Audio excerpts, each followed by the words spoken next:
Well, let me tell you something, brother. This might be the best OG Kush I've ever had. Ooh. Ooh, yeah. You just said a mouthful, brother. I'm higher than helicopter, but listen though, Hulkster.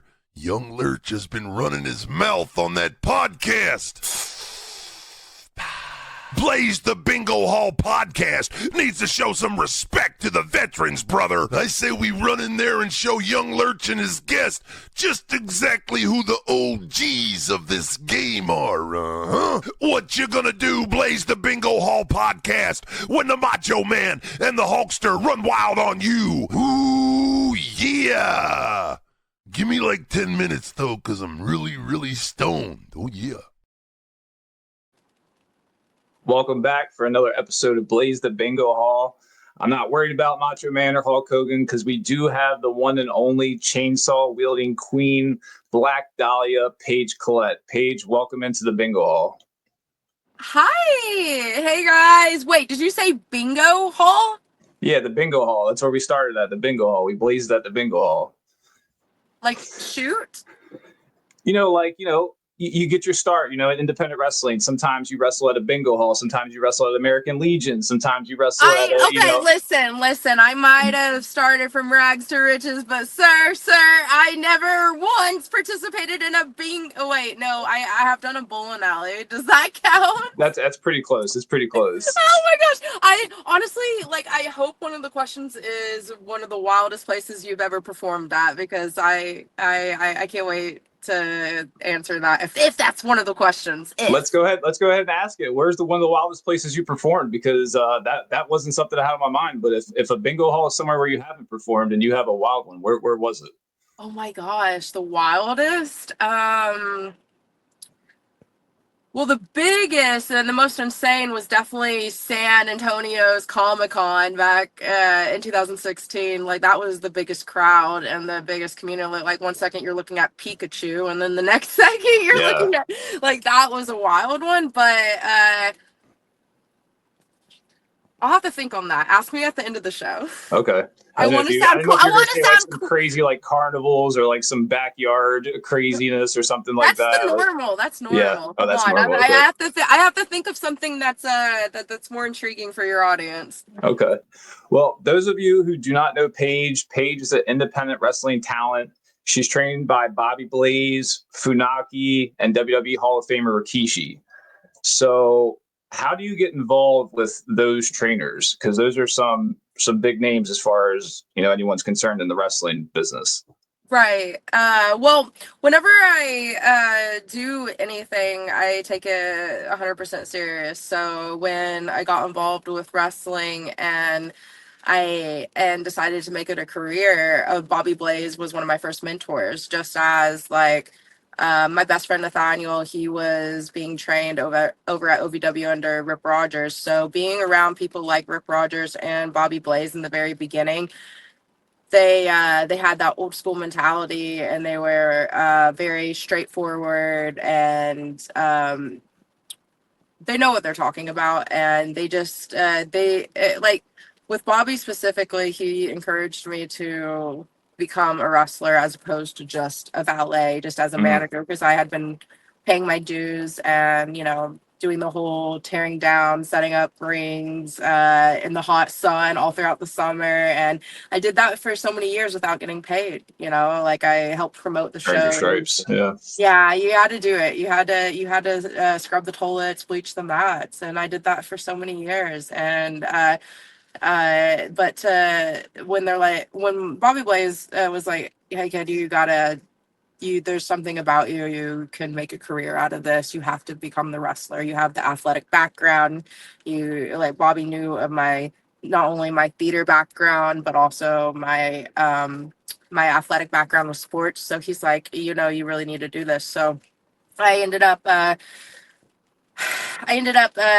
being trained and mentored under him, and then I went to Funaki's, and then as you said, Rikishi's. And Funaki was in San Antonio, Texas, and Rikishi is Los Angeles, California. And the way that you get connected to these legends is you just do your research and really when you want to become something, why not go to Harvard and Yale if you have an opportunity? You know, like you want to go to really good schools and learn from the best and become the best. So in this, you want to go to the Harvard and Yale to go to WWE or to make a really beautiful career out of this.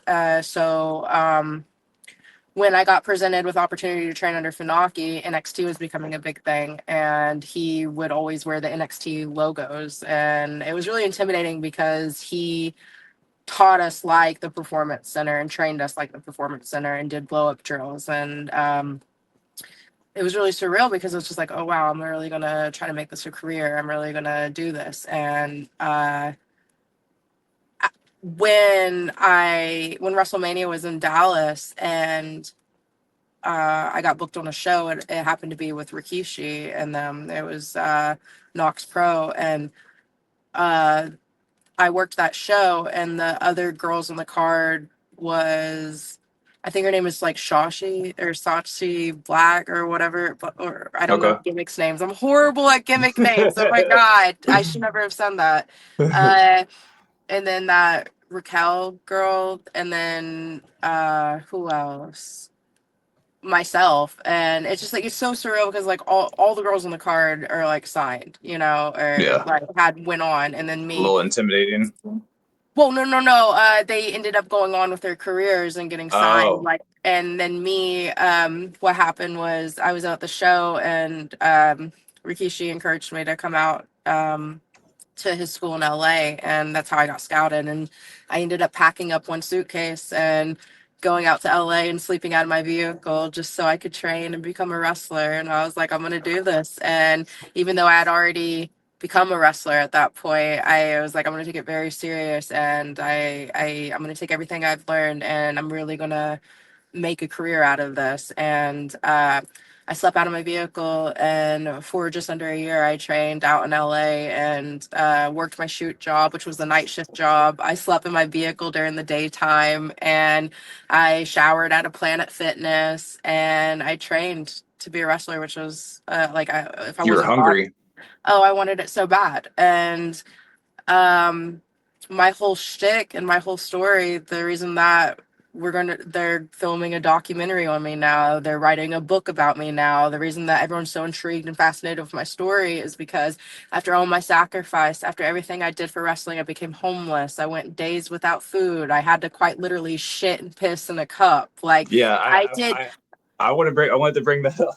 I did everything you can imagine to become a professional wrestler, and I paid all my dues. I started quite literally from the ground up. And I didn't come from a wrestling family. I didn't have anyone in the business, and then I didn't even have anyone that was fans. Like, my family literally looked me in the eyes. They quite literally told me wrestling is trash and you're trash now. And I became homeless at the age of 18. It's been a crazy story to where no one believed in me. And instead of sleeping my way in the business or playing the politics and going to the bars with everyone, I quite literally slept out of my vehicle, worked night shift at Walmart, paid for wrestling school, and then because I had to pay for wrestling school and then have food and gas to survive, I would actually run out of money quite a lot, and I would go days. The most was like 3 days without food. But I never missed a day at work. I never missed a day in the gym, because even though the gym was really important to work out, that was the place I showered. And then to sleep in a vehicle that had no air conditioning, and to sleep in it, of course, like sun poisoning was a thing, diarrhea was a thing, vomiting was a thing. And I wanted to wrestle so badly. And that's what I did to become a wrestler. That's a mad dedication right there. But then, like I said, those girls that were on the different show and then they went and got signed.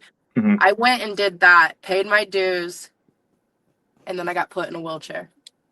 And that is why and as if that's a story on its own, it turns out that accident activated CRPS. And as if that's a story on its own, I went 6.5 years undiagnosed, and I am quite literally lucky to be alive. I organically raw dogged CRPS this whole entire time, and now I'm finally diagnosed, and now I'm gonna wrestle. It's a crazy story, and I'm so stoked to share even more details with you guys. Yeah, absolutely. We'll definitely get into it all. And I think it's kind of what stuck out to me, what you just said, as far as like how bad you wanted this, how bad Shitting you in a were cup. willing to, Shitting in a cup. how Yeah. dedicated you were to it, because it's like not a lot of people are, and not a lot of people want to go through the proper channels to get the right type of fundamentals. So you're Well, it's aligning kind of yourself with like, the best, instead of just like Joe Schmo around the corner who never actually got anywhere himself. So it's like, how can you learn from someone who never actually did it's it? honestly, It's there's like, a lot of politics, and I will bite my tongue, and I won't say too much, but there's a lot of people that are going to these training places and they're not getting properly trained, no, and they have the I see it all the doubts. time. But then also I see these people going to these places, and now being in the business for like 15 years now, basically, because I've been sick for 8 years. You guys got to think, so for 12 years or plus, the people that are running these schools, I recognize them and I know them and I know who they didn't even. It's like they're training Yeah, people now. It's like yeah, no. It's like yeah, seriously, I'm in that awkward in between stage now where I see these 19-year-olds getting trained by the people that shouldn't have been wrestling when I was 18. I was 18 around these 20-something year olds, 30-something year olds, and I'm like, dang. And then now, 10 years later, they're the 30, 40-year-olds running these schools, and I'm like, no. yeah, yeah. It's like if you're gonna do something like that, like wrestling or anything that you're gonna be jumping into, like go to someone that's a reputable person that Yes. is gonna So give you the go right training. Yeah. 1,000%, because it just not only looks good on your resume, but you get properly and adequately trained. You are the professional, and then also you're a safe worker. You can protect yourself and protect others. So I 1,000% agree. Do your research, go to the proper schools, but a lot of people will make up the excuses. Oh, I can't go to Harvard because they only let rich people in or something. I shit in cups. I made it happen. I Where dropped there's a will, there's a everything. way. I literally dropped everything, packed my only belongings in one suitcase, lived out of my vehicle in the daytime, no air conditioning, in Los Angeles, worked at freaking Walmart, and I made it happen. So I don't like excuses at all. You could, if you want to do it, you'll do it. Yeah, there's plenty of those excuse written people. Well, I'm gonna do this. I'm gonna start this. It's like, well, just do it. Just do it. Kind of like when Make I the started baby this steps. podcast, like Make the I did it for the longest time. Like, oh, I'm gonna start. I'm gonna do it. It's like, and it's like, just fucking do it. You know what I mean? Like, yeah, you got to make that leap. But right. so where are you from originally? Uh, Tough question. Okay. Traveled a lot growing up, went to multiple high schools, multiple middle schools and stuff. I lived in Indiana, Ohio, Arizona, Kentucky, Florida. I've been all like Texas. Growing up, I bounced around a lot, let alone as an adult as a wrestler. But um I have family in Arizona and then family in Ohio. So Okay. I always lay claim to those states. But I I ended up, my wrestling training was in the Appalachian Mountains in Kentucky. That was a wild. Oh, okay. I thought you That were gonna was say a. West Virginia. Oh no. We're at in That West Virginia. I'm on the eastern panhandle of West Virginia, because that's what I was going to ask. Are you in West Virginia? Because I see that like you and Nate are like usually somewhere, but you're closer to Nathaniel, like yeah. Kentucky. You're like Uh, close to Kentucky though, like probably like Nathaniel, 5-6 no. hours away. So funny enough that you mentioned Nathaniel. He has the exact opposite story. He's obviously my caregiver, my best friend, and he's been there throughout my CRPS journey, which is very vital to anyone that's ill. Our caregivers mean the world to us. So just so happens my caregiver is a wrestler. So Nathaniel, though, he has the exact opposite story as me, but similar with the training from the Rip Rogers, Bobby Blaze. He had the OVW experience. I didn't really get that because I was just the ballet. But he grew up in the Appalachian Mountains in the same Kentucky town just outside of like Ashland and Kentucky, and then like Huntington area in West Virginia. So I know Huntington, West Virginia. Yeah. Yeah, that's like an hour away from where Nathaniel was like born and raised. So he was like in that heart of Appalachian Mountains, and there's like this story of like the Hatfields and McCoys, and it's like the well, as he calls it, the redneck Romeo and Juliet story. Well, that apparently happened like in his hometown, and they have. I actually went and saw the grave sites of them, and oh, really? Yeah. So yeah, that's kind of a cool, rich history, but that's what I consider real West Virginia. Like where I'm at is like, I'm like 20 minutes away from Maryland, maybe 30 minutes away from Virginia, Pennsylvania. So it's like you're more the northeast part as opposed to the so it's southern. like when I traveled for work, like when I was in the cannabis industry, I would travel out to Lesage, which is like pretty close to Huntington. It's a really small town, but they put a grow right out there, like on the Ohio River. And that's when I would get familiar with like Huntington, and like then I would know like not to say Huntington, and they would know immediately I'm not from there because they say Huntington out there, just like Hurricane West Virginia is Hurricane West Virginia, just like they say instead of what are they called, instead of calling them hollows, they call them they call them hollers. Yeah, and cricks and creeks. I love it. It's an interesting culture. Yeah, I've lived out here for probably 6 years now. I'm from Maryland originally, Baltimore, so I'm from the big city basically. But once I moved out to like Western Maryland and then got out to West Virginia, it was like I couldn't move back to the city again after chilling out. I'm more of a suburban girl in a sense because like I don't like the city and I don't like to be murdered. Too far in the boonies. Yeah, so like there's a healthy in between, I feel, but I'm definitely more prone to I just want to be on a porch, no social media, smoke some and have a hot tea and just like look at a garden or some shit, that's where I see myself once I'm done with this whole CRPS story, once I'm done with the book, the doc, my wrestling career. Once I'm able to buy my own house, I'm probably gonna go to Tennessee and just chill. Just chill until I die. Yep. Yeah, that's basically what I was like. I'm gonna get a house and out in West Virginia, a little bit of land, and just chill and just. Gosh, you're already there. Yeah, no one likes a bragger. No one likes a bragger. You're already there. No, I'm not trying to brag. It's not all the way there yet. Not all the way there. Still striving for more. But yeah, I mean, like you said, you mentioned you had a tough upbringing. You were homeless at one point, shitting in cups. I might add that you probably had to have really good aim to be shitting in those cups. Oh yeah. If you guys want to see my exact, I am in a vehicle actually. If you guys would like, this is the stance. You guys get the exclusive. So the way that you do it, you don't want to get your hair in the cup. That's just too nasty.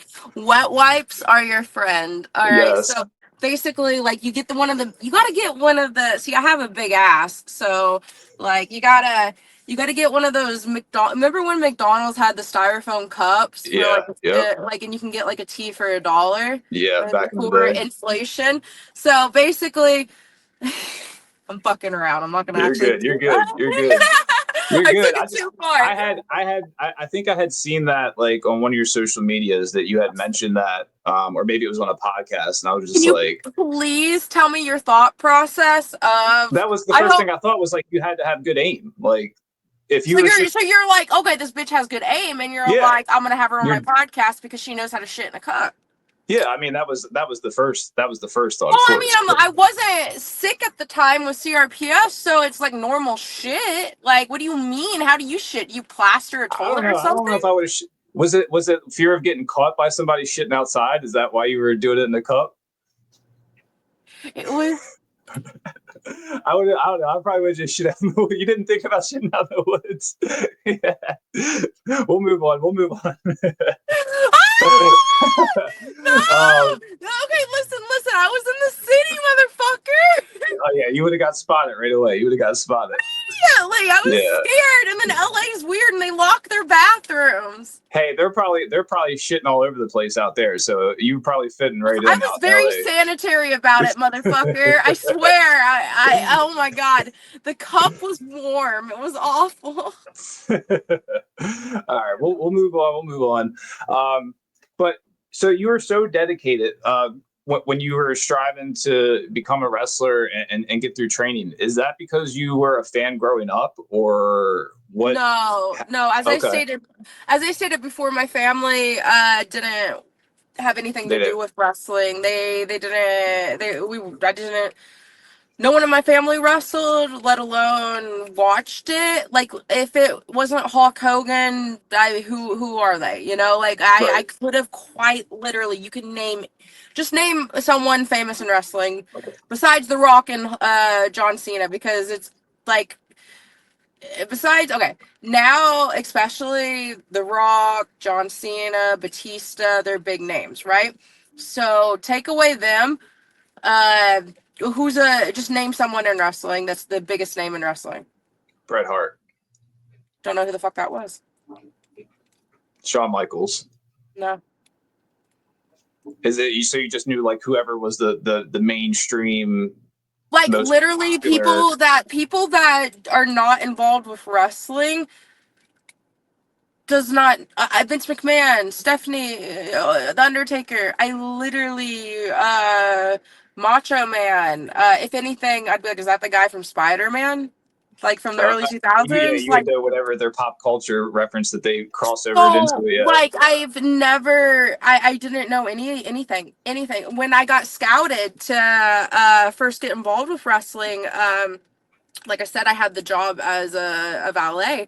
When I was scouted, it was because of my look and because of my theater background, but when they introduced the job to me, I thought they were joking, because I was confused, because valets park vehicles for rich people. Like, I was like, well, how is parking vehicles gonna expand my acting resume, you dumb bitches? Like, valet is people that park vehicles. I've never heard of it meaning as the girls that walk out guys in wrestling. Like, that's how ignorant I was. So was it someone that just they seen you and they thought that you would be good for that role, and they were like, "Hey, why don't you try this out?" Like, who do you know? Who was that? If you want to share, or she was like 10 years to my senior, so she was like, was she a wrestler as well? Yeah, or a valet? She was a valet, and she was just at a local independent company, but she went to the local college, and I was 18 years old, and she knew I was a model, and I just got scouted to model for that local community college. And she's like, listen, you have this certain look, you're going to make a lot of money, this is really good for your resume to stand out from the other actors.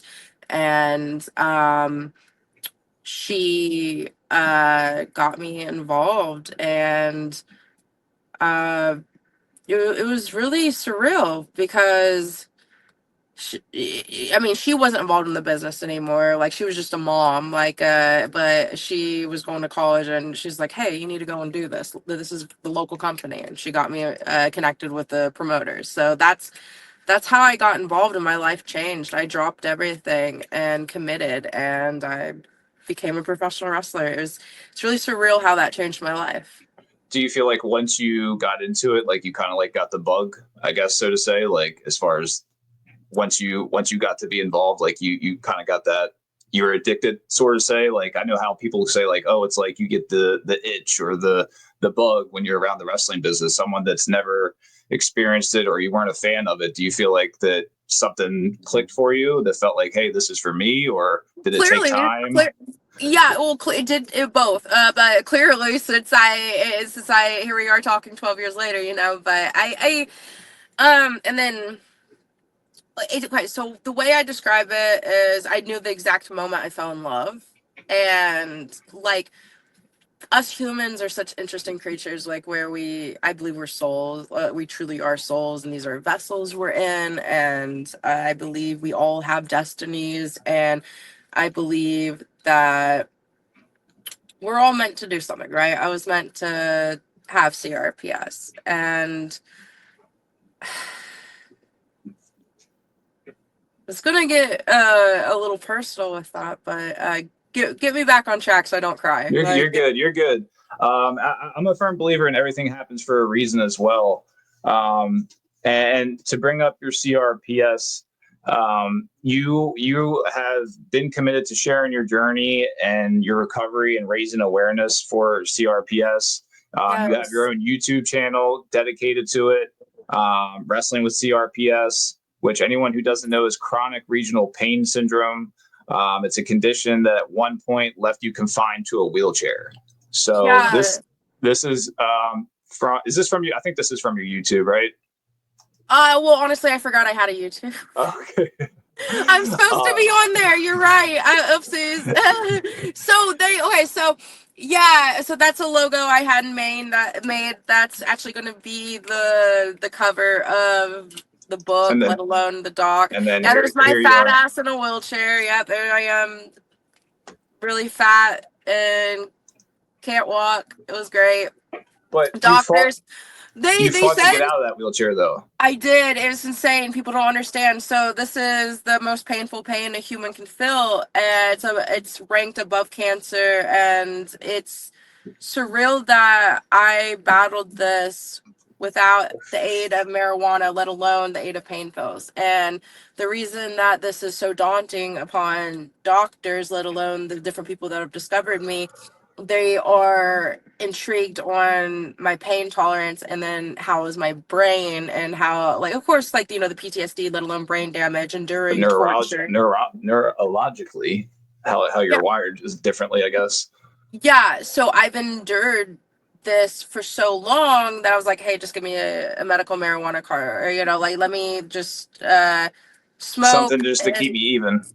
Because I refused the ketamine infusions. They actually wanted to put me in a medically induced coma and pump me with ketamine because they just wanted to calm me, because that's what my body's been doing. Imagine being in a car accident nonstop for like 7 years. And your body, your brain, your organs, everything compress, and your body is like, it's dying, and you quite literally feel it. And then the fire and the ice and the burning and the stabbing.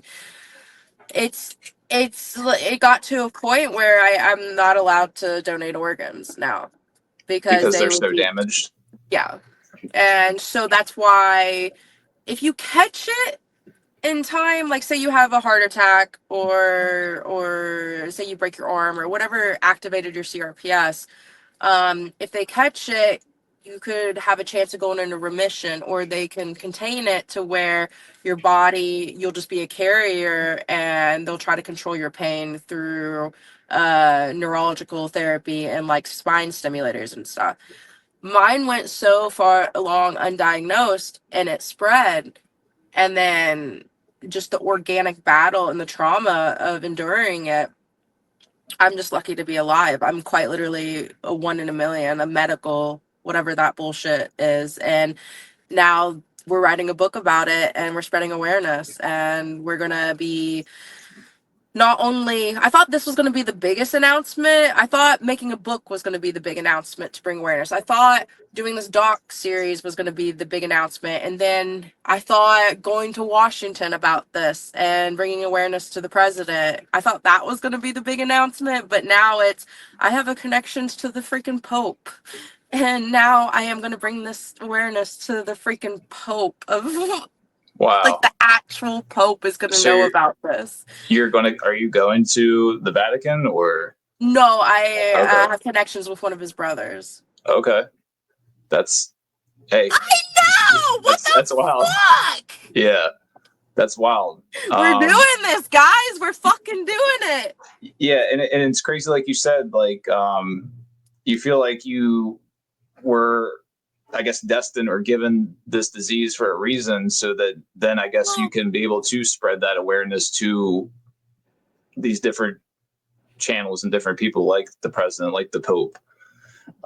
Especially for someone who you were told that you were never going to walk again, right?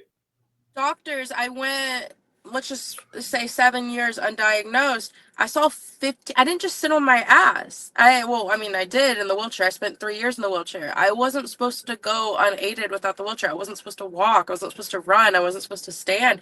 The medical field abandoned me, gave up on me. They called me fat. They quite literally said, "Hey, lose weight and the pain won't be that bad." They Was this gaslit me. because they couldn't find a diagnosis, so they just thought that you were just putting it on, I guess, then, right? For I guess pain pills or whatever they thought. And they was never offered pain pills at all. So they were gaslighting me and thinking I just wanted pain pills, or because they didn't know what it was, it scared them, and they're like, "Well, maybe lose some weight and the pain because won't be so bad." they don't want to be wrong. You know, they don't want to be wrong. It's if anything, there is a documentary on this about the medical community being wrong with CRPS. There is a movie on it on Netflix. I'm forgetting Maya or something, and so it's nicknamed the suicide disease because we do not want to live like this. And there's no cure, there's no treatments. It's literally let's dope ourselves up on the opioids and then we die. So the one intriguing thing is the girl didn't kill herself. Her mom did. Her caregiver did. So, and she just won the lawsuit. It was like $200 million. It's on Netflix, and her mother, her caregiver, just couldn't stand it anymore. Like, couldn't stand how the medical community still does not know. So, part of my doc, and the reason it's so important, my voice, I am going back to the doctors that did not know. And a lot of people are like, "Oh, you're That's angry." Awesome. Well, a lot of people are like, "Damn, like stick it to them, tell them, go to the lawsuit." It's closure. It's closure for you. Well, okay, yes, that's okay. So a lot of people say that I need to sue these doctors, I need to hate them, and honestly, like, no, I don't hate these doctors. I'm going back to them so I can educate them on this disease because they probably didn't know. Yeah. And say they do now because it's been like 8 years of a journey, you know. Say the doctors know about CRPS now. Well, I want to make sure they know that that's what was going on with me, and I forgive them for not knowing. And to look out potentially for someone else that might be in the same. Yeah. Because the odds are they still don't know what it is. So I want them to go back and help their other patients just in case. Yeah, I can't wait to see that when it comes out. I have a sort of similar instance as well. Like I have Crohn's disease. I don't know if you're familiar with that, but it's like a GI disease. I had a major surgery a couple years ago, and I was at the hospital here in Berkeley for a week. And they said, the GI guy goes, "Oh, I don't think you have a blockage, but, we're just going to send you out to Morgantown just to make sure because there's a specialist out there." And as soon as the surgeon see me, he's like, "You need surgery like yesterday." Like, oh my God. It's so bad. Like, it's 4th of July this weekend and I have off, but I'll come in if you want to get the surgery this weekend. That's how bad you need it. I'm just like, man, and it's sort of similar, like you said, like they don't really, they just kind of pass the buck on to the next person. You're just a ticket, another number in the system. Like, they don't really care about you, but when it's your life and you got to make a decision of like, hey, like I got to do what's right by me. I think that's good though, that you'll be able to go back and also confront them. And then, like you said, educate them and hopefully that they can have an eye for the next person that comes along that's suffering from the same things. So I believe in full circles, like I'm going back to Bobby. I'm going back to Bobby's. I'm going back to Rikishi's in LA. I'm going back to Funaki's. I'm retracing my wrestling steps, but I'm also retracing my medical steps. This is a full circle moment. This whole thing, my life, this doc, this movie I'm living, this book, I'm retracing all my steps because I do feel like when I was put in that wheelchair, I was like, all that sacrifice, all that for nothing.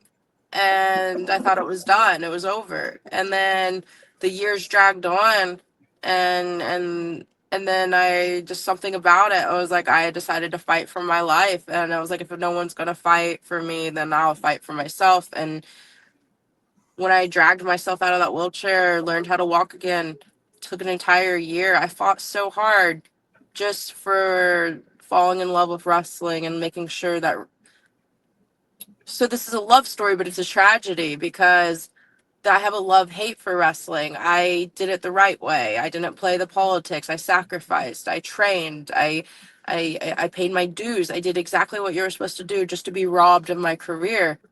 So I didn't want that to be the end. And then to have this monstrous disease and wrestling, my love, my passion, that I fell in love with wrestling. Wrestling 2 years in the business. And I remember the moment I fell in love. And it was the whole storyline and the plot and the way the crowd reacted and how I was able to manipulate the crowd as a heel. It's like it clicked and I fell in love with this business and I sacrificed my entire life for this business. And wrestling never owes you anything, but wrestling took far more than I would have ever have offered. So I feel like, yeah, it is destiny. I was meant to run into that woman in the Appalachian Mountains. I was meant to become a wrestler because I was meant to have this disease. And there's something about me that I can draw attention and bring awareness to this. And that's probably my calling, my destiny. And it's bigger than wrestling. Of course, I will wrestle. Of course, it's going to be that cliche Cinderella story. And to get even spookier, I talk about it publicly now, but there was a gypsy in the Appalachian Mountains that read my palm and foretold my accident and foretold my story, and it's really, really spooky how accurate she's been. Yeah, something like that would definitely, it kind of gives you chills, I'm sure, like if they're as accurate as you say they are. And yeah, Well, let's just say this. I was like 16 when I met her, and she was just a gypsy in the woods so that you met her before your accident. I met her when I was 16 years old, and I just went. It was before I even got out of high school. I was in high school in the Appalachian Mountains, and there was a local gypsy that had this like little shack on the edge of town, and it was like a 3 bedroom or like a 3 roomer. Like it was like a quite literal shack, and they had like the cliche neon signs on the window. And I remember going and getting my palm read. It was like $20. It's what all the kids, everyone was doing it. And I remember going with my sister, and my sister only went that one time and only spoke with her that one time. And my sister's really religious, and that's like, bad. Yeah, It's sacrilegious, whatever. So she only went that one time, and I'll never forget what she said about my sister's reading. And she's been right about everything. And she said my sister will have 3 daughters and I will have 3 sons. And my sister just gave birth to her 3rd and final kid, but she just gave birth to her 3rd daughter. Wow. Like last month. Yeah. And I remember that. And I was like, damn, Pilar, you just had a 3rd daughter. Do you know if that gypsy's still out there at the same spot? So the funny thing is, everyone asks that question, and that's the cool part of my story is You're going back there? She's gonna be in it. So what happened though was I've already been in contact with her, and my dumbass. Okay, so back to the original reading. Besides saying I was gonna have twin boys and then a 3rd son, so I was gonna have 3 sons, and besides. Okay, so basically, this was how stupid it was. Let me smoke a little, and I'll tell you. You're good. Dumb it was. Let me blaze one too. I got a bowl over here. Yeah, do it, man. This is honestly. Let's make this fun instead of. I don't want to cry and talk about this because it's really like surreal. You're good. I understand completely. If you want to change the subject, we can change the subject. It's fun. Because I get the same way when I talk about my medical stuff and things like that. I get the same way. It's like you don't even like think that it's gonna happen, and it's just like it'll sneak up when you're like, oh, and you're like, here we go. Right? I'm such a pussy. But the thing is, like, this is a scary story. My sickness is scary, but the things that make it fun is the psychic. Like, oh my god, there's a psychic, or like the things that make this fun is just the characters in it. Even right now, being on a podcast with you guys are becoming a part of my story, and this is a part of the documentary. This is a part of it. Me becoming on these, like, I'm sure I had a dream about my doc, and in it is going to be clips of all the different podcasts I've been on to spread awareness. So this part, Hey. yeah, like maybe this clip right here will be in it. But it's all part of the story, and the gypsy, it makes it more fun because it is a very life is scary, sickness is scary, and death. We're all gonna die, but dying young sucks, you know. But then again, we're all gonna die. So, the gypsy though, her original bullshit, like it was me and one of my sisters and my girl, like one of our girlfriends, like from school, like we snuck out of the house, like did the cliche saving our milk money because you know it's the witch, like we're not allowed to go, it's satanic, you know. So we had a sleepover and we just went there, and the girls had normal readings. Like, of course, everyone was scared, so they wanted to go first. And so me being the, you know, the brave one, I went last. But no, I was the youngest and they fucking bullied me and I had to go last. Anyway, so when I went up, I was like, okay, I got the vibe of how this is going to go. It's going to be great. And I swear to you, this woman scared the fuck out of me because she gasped. And she's like, who are you? Oh no. And I was like, oh, okay, this bitch wants more money or some She's shit. trying to play No, me. she's trying to play me. It's like, honey, this is our milk money. Our parents don't even know we're here. You know, you're not going to get anything. This is all you're getting. It's like, dude, we're like children. And so that's immediately thought, you know, like, oh, here it is. Where do you want to upprice me? But anyway, so, but it wasn't the case. Like, she's like, she never saw a lifeline like mine, and she was so fascinated, and it was like she was reading a book, you know, but she was like reading it in her head because she was just like looking, and she's like, oh wow. And she's like, your story, and she's like, whoever you're gonna be a somebody. And she's like, oh wow. And she's like, a princess. And like my heart dropped because I was just like, oh my god, some prince is gonna fall in love with me. And oh no. Right. Oh no, woe's me, I'm gonna be the next Princess Diana. Yeah, tell me more. Tell me more. Yeah. No, so she was saying a lot of stuff like that, and then she's like, and then she gasped, like very, very deeply. She's like, oh no, no, no. And it's like she almost fucking cried, and she scared the fuck out of me. And she's like, waist down, waist down, waist down. She's like, oh my poor baby. She's like, so much pain. And she's like, I'm so sorry, it's your destiny. She's like, she had tears in her eyes. Oh my god. And because I'm like a 16-year-old and she's telling me this. She's like, oh, you little princess. She's like, please don't kill yourself. She's like, you're gonna save so many lives. And I'm just sitting there, mouth open, and I'm just like, I just wanted to know if Timothy was going to invite me to prom. I was like, what the fuck? That's crazy. And then that's she's crazy. like, and then she got out like the crystal ball and like the cards, and I was like, oh no, I can't. And she's like, oh no, baby, I got to know myself. And she was flipping the card, and she said, and it kept on flipping shooting star. And she's like, no one gets that. And she kept on getting shooting star. And she looked into the ball because she was so scared for me. And she's like, there's going to be an accident. And she said, and then she smiled like she could see it. She's like, there's light at the end of the tunnel. And she said, you're Cinderella. And then she like did this. She's like, from rags to riches, you're Cinderella. And you're going to save so many lives. And I'm just like, what the fuck? So that was like basically, and you know, I'm gonna have like 3 sons, whatever. So that's the gist of the reading I had all those years ago, and it played in my mind because I figured I'd break my legs, get in a car accident, whatever. You know, I didn't really live off of what she said.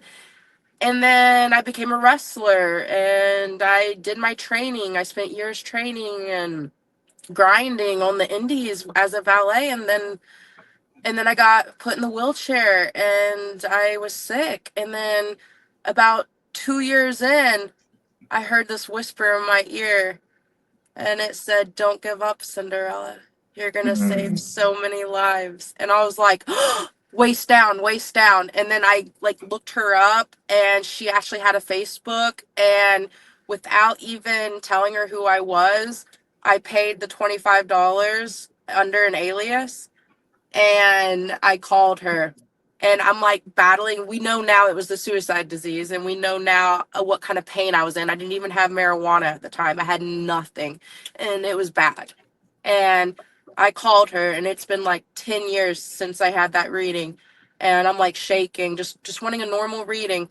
And about not even a minute or two in the normal monotone gypsy reading over the phone, she She knows gasped. you. She Oh my gasped, God. and she's like, "Oh, hello, Cinderella." And Oh shit. she's like, "Please hold on. You're gonna save so many lives." And I was just like, "What?" I That's started like actually, it's like giving me chills just listening to you I tell that shit my, I story. about Like, shit my yeah. panties, but it was so deep though. We can laugh about it now, but it was so deep because it was really bad. I hadn't been diagnosed with CRPS yet.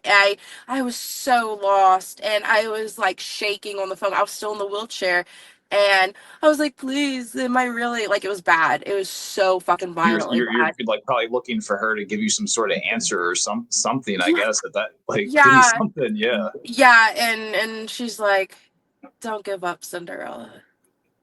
And I taught myself how to walk again, lost 100 pounds, got diagnosed finally with this crazy disease. There's answers finally. And then my doctor's like, "How are you still alive?" And I'm like, "I don't know. We're doing it though, right?" And then now I got connections with the president and then the Pope. And now we got a doc crew that's going to film this. And now I just wanted to wrestle, bro. I just wanted to have a match. Shit, this is serious. And I'm like the retarded person in my family. I'm the black sheep of my family. I smoke weed and and I'm stupid and I've been homeless and I've starved and now I just want to wrestle and now it's something bigger than wrestling and I'm scared.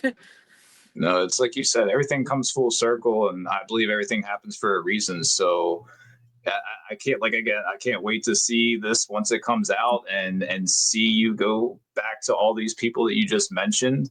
Yeah. But like you said with your you went on undiagnosed for you said 9 years. You said, Okay, so but and it, This April made 8 years of being sick, of being injured, and I got diagnosed about 7 years in. So like around 6.5, 7 years in. So I've only had a medical card for like a year. and it comes from the accident, right? You got into a car accident, No, it was a or wrestling accident. It was in the ring. I was wrestling, and so that's what makes it so poetic. It's disgusting but true. So you can break a bone, have a serious surgery, you can have a stroke, a heart attack, and it will activate this disease, right? And because it's neurological and it's through the system. okay, So say you break your left arm, it drives us so insane. The pain is worse than, say, you have to have something amputated and they don't have time to give you medicine. They saw off one of your. because of That's what your brain is telling you how our painful that. brain is Yeah, telling us that, like right now, my brain is telling me someone's sawing off my legs right now. Jesus. Yeah. My brain is telling me that I'm going in active labor right now. And I'm not like it's just like I've been dealing with this nonstop for 8 years, and it's the most maddening disease, and it's full body now because they didn't catch it. And I have some people with the audacity to just like one person say, "Oh, I think I know someone with that disease, and they're doing fine." And it's like, yeah, this person has cancer, and person has cancer. When did they catch this one? Yeah. But this one spread and it's terminal. Interesting. But this is above cancer, so eat my ass. Yeah, it's I think I just had this conversation with Big Swole. I just filmed an episode with her. And she has Crohn's disease as well, and she can relate, I'm sure you can as well, the invisible disease, as we call it, or silent disease, that oh, you don't look like you're sick. You don't look like anything's wrong with you. So why are, you know what I mean? You know what I mean? I'm sure you probably have gotten that before as well. You know what I mean? The same thing with like me, like, oh, you're skinny or you're this. It's like, oh, it's like, I can't do shit about it. You know what I mean? But it's like 1,000%. With my disease, I actually my disease has activated. This is where it becomes so scary because it doesn't just compress my organs, it also develops. I have fibromyalgia now, and I don't want to call it Crohn's disease, but it's leaky gut something. syndrome. And it's on the paperwork of my many things that I have now. But yeah, it's my I don't want to say too much because it is very personal, but my CRPS girlfriend, the symptoms that I'm having with my gut, it turns into whatever this is, gastro something, and she literally is on a feeding tube as we speak right now. Terrible. CRPS is killing people more so than us just committing suicide. It is quite literally shutting us down, and we need to find a cure. We need something more than opioids, more than therapy, more than a circle jerking bullshit. Like, we need serious action, and I unfortunately am just like fucking bouncing my tits over here begging fucking important men to look at me. Yeah. And that's what I'm doing.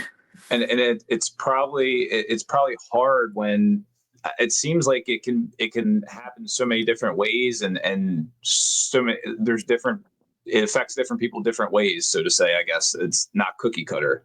It's so infuriating because like I follow the different support groups now that I'm educated on my disease, and there's people literally chopping up, finding mercy doctors that are not just aiding our suicide, but we're finding mercy doctors that are amputating our limbs just to get rid of our infected area. But hello, say it was your left arm that you amputated, you're gonna start feeling it in your right arm very soon. It's just gonna be the rest of your body. Like, And the craziest thing is, when I organically was battling this, I would have both sides of the coin. I would have this dream that was a blessing and then a nightmare. And it was my legs being taken. It was before it spread full body, and it was just dominantly in my legs where my wrestling injury happened.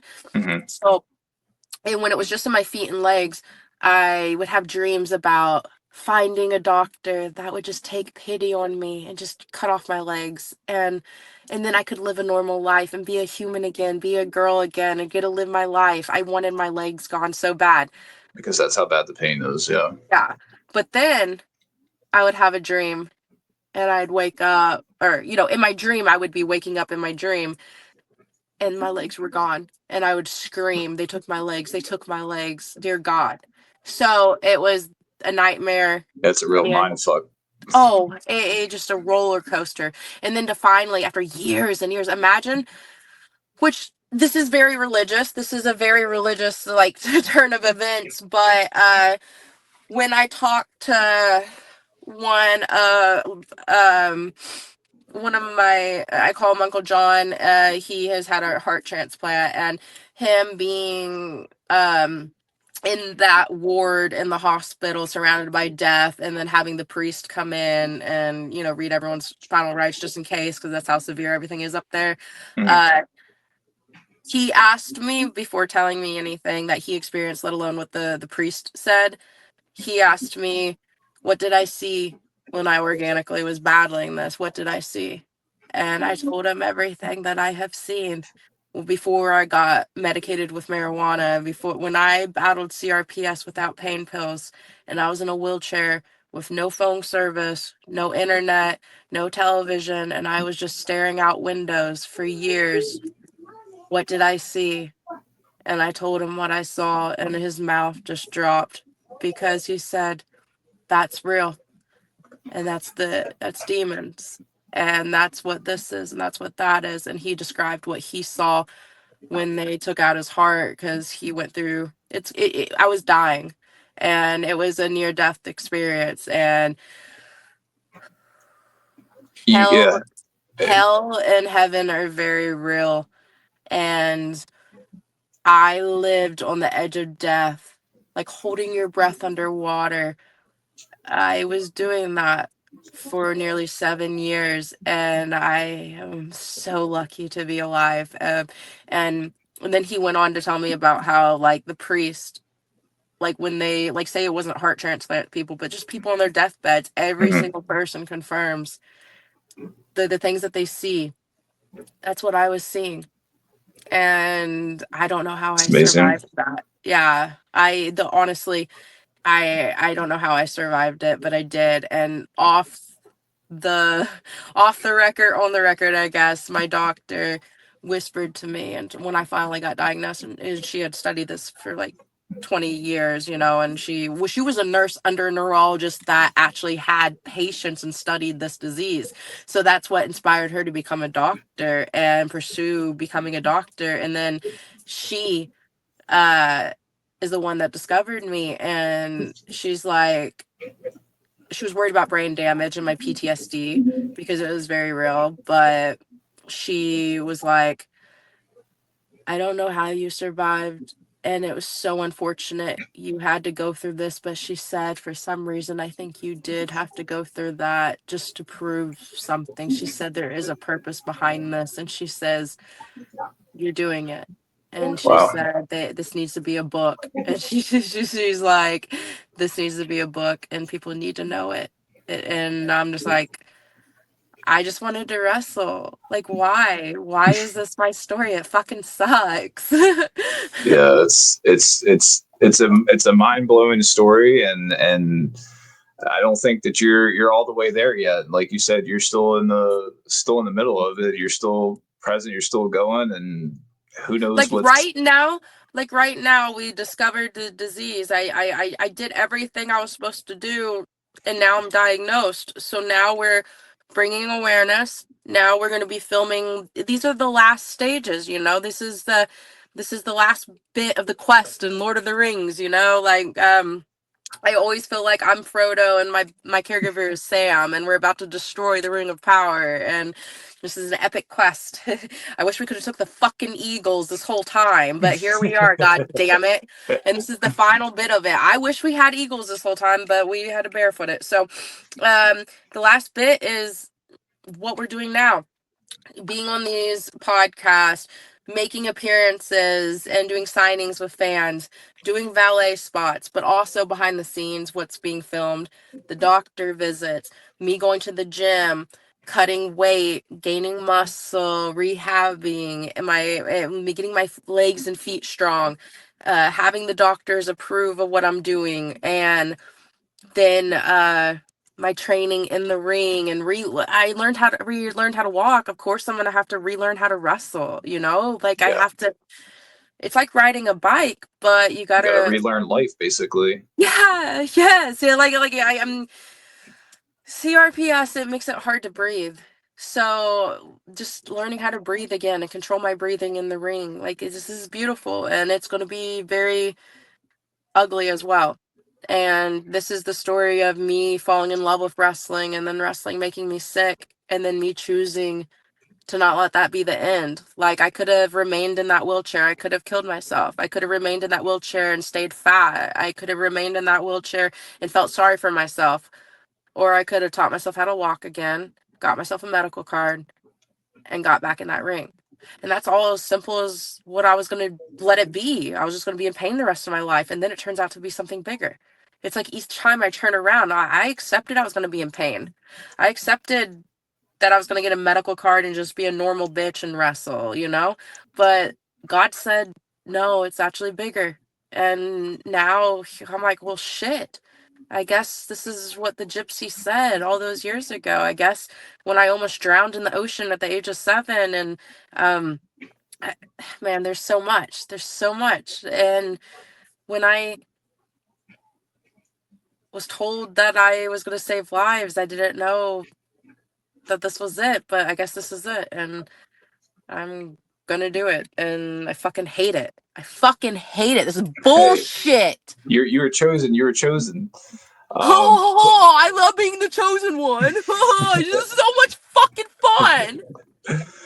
But so I assume, like you said, they try to give you ketamine therapy and put you in a coma. I'm sure they probably tried to give you so many different opioids, and Well, you to got be off of fair, those. we can't villainize them, and we can't villainize the people that do them. Okay, so Right. like I tip my hat to those that need it because Of God love course. them. But also, the medical field, they don't need to be scolded for panicking when they found me. It's kind of like finding a burn victim, head to toe, and I'm like, oh, coming through, and they're like, how is this still alive?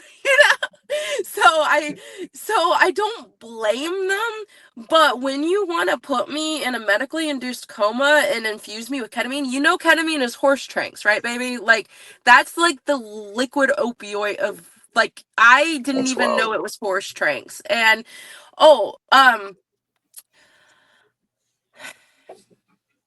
I haven't done any of it.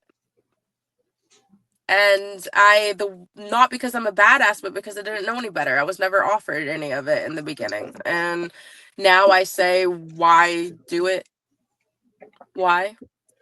And also, would I have come out of that coma? Like, I'm not the medical guinea pig. Yeah, and that's a lot of times that's what you feel like. A lot of times is a guinea pig for their disposables. Sometimes it's like you guys body shamed me, didn't believe my pain, and now you're gonna try to overdose me. Like, now you're gonna try to make me even more reliant on the system that abandoned me, because I'm not saying I'd become an addict. I just am saying I'd become reliant on it. I'm sure. And then it's like you can see how that's not right, and then they're just like, oh well, here you go, like you said, now you're going to go into a coma, when before you wouldn't give me anything and didn't believe what I had to say, but now you're going to go from one extreme to a complete other extreme. It's very scary. It's a whirlwind for sure, and I just chose therapy and weed. So I was like, fuck it. how has cannabis helped you with your pain? I guess obviously it doesn't take it away, but I'm sure it helps manage it just a little bit, I would say. I feel like it's a blessing. It's the true medicine of all medicines, and I believe everyone should do it, even recreationally. I never did it before this. I was brought up very religious, very, like, in a certain household that also frowned upon it. So I was wrongly educated on weed, and Same. I was told the cliche, it kills your brain, and that it's the gateway drug, and it's addictive, and I was told all these non-true things. And so then to be presented for I admittedly, yes, for the pain, and yes, we can study that, and yes, I can focus on that, but honestly, in the beginning, it was for just Recreational, yeah. when I was offered it, I did it because of my disease, but I did it because I was going through it emotionally, because emotional pain was very real, being diagnosed with this and accepting the idea of an early death, and it's something about, like, grieving process of a healthy life that I'll never have, like the healthy body that I had that never will exist anymore, like the life I was going to have that I can't have now. So I went through that, and medicine helped with my anxiety, and definitely it calmed the pain. Like, the way I describe it is, CRPS will never go away, but it was like I was being burned at a stake and I'm holding on, and it's so exhausting. But once I take medicine and it calms the flames a little, and it calms the different pains that I'm feeling all over, now it feels like I'm tied up and burning at the stake, and I can relax now because I don't have to hold on anymore.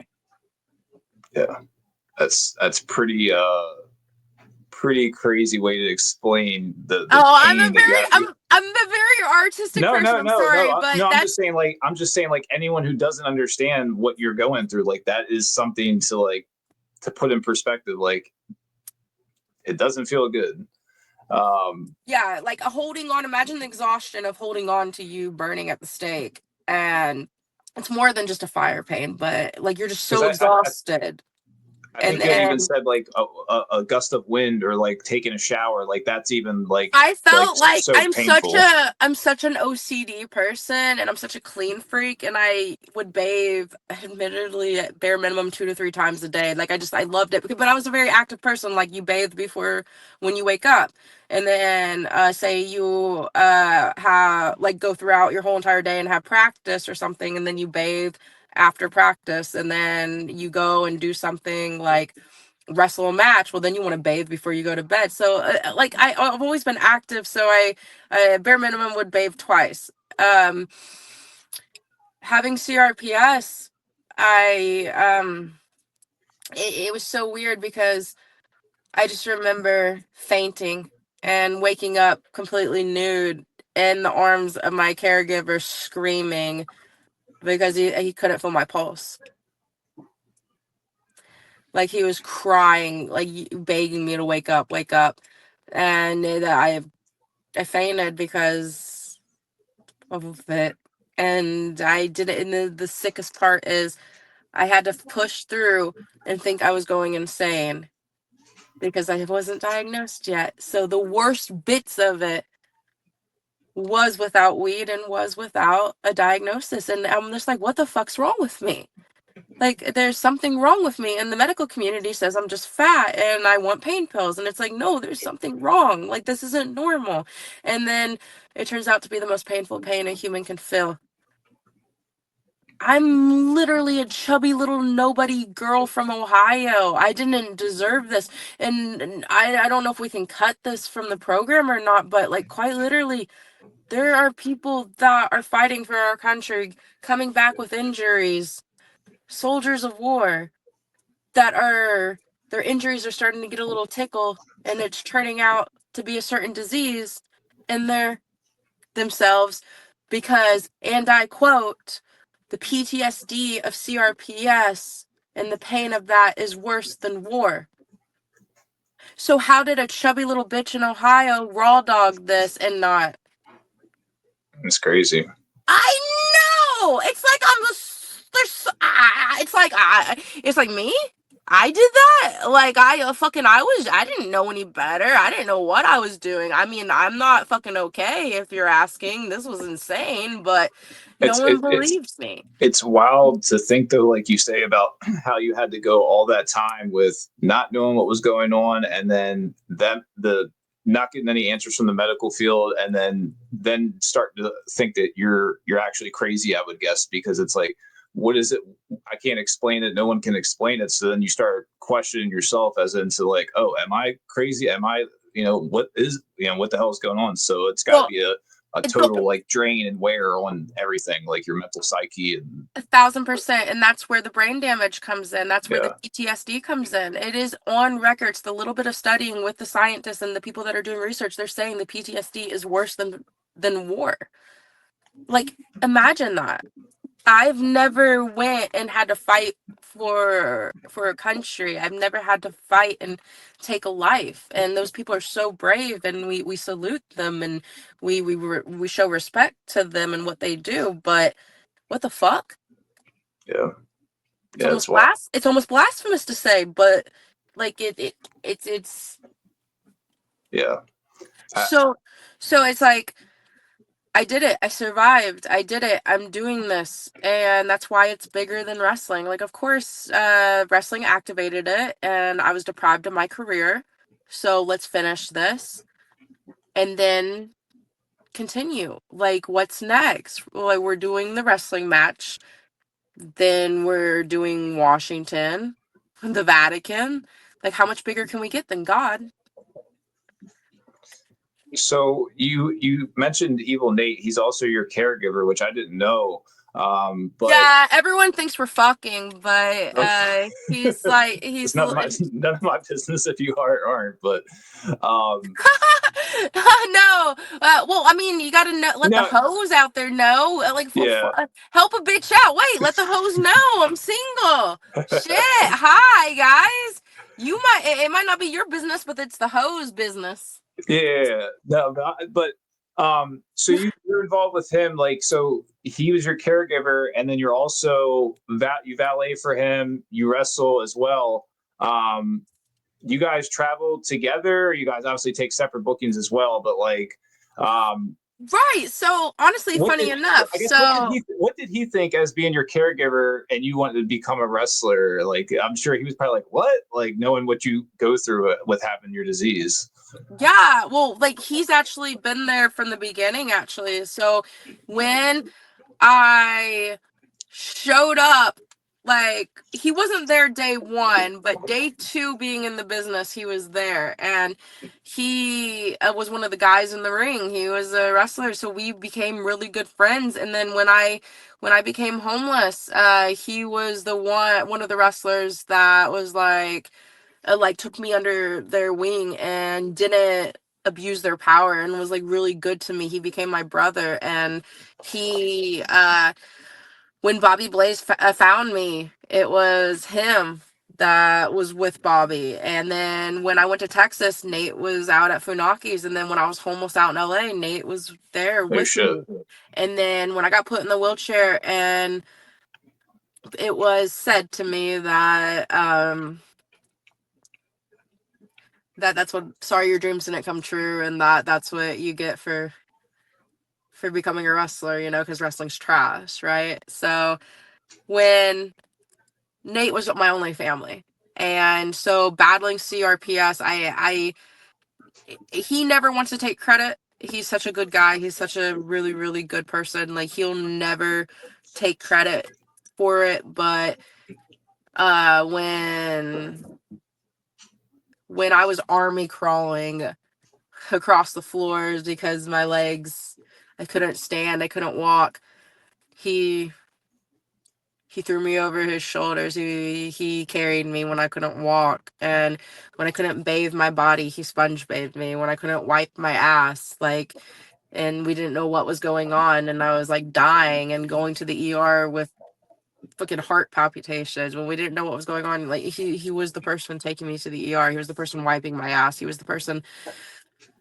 making sure I didn't die. And when I would go to Planet Fitness and teach myself how to walk again, yes, that was me, but he was the one willing me into the wheelchair. Like, he was the one that was there throughout the whole entire journey. He quite literally, I'm Frodo and he's Sam, and I manifest so much for him. So he was there also when I got put in the wheelchair. He was there at Rikishi's, and he witnessed me going down, and he has a firsthand experience of he was standing there on the other side of Rikishi. Rikishi was there, and they saw me get thrown over the ropes, and they saw me go down, and they say, like, I popped back up, but then they saw me disappear again because I couldn't stand.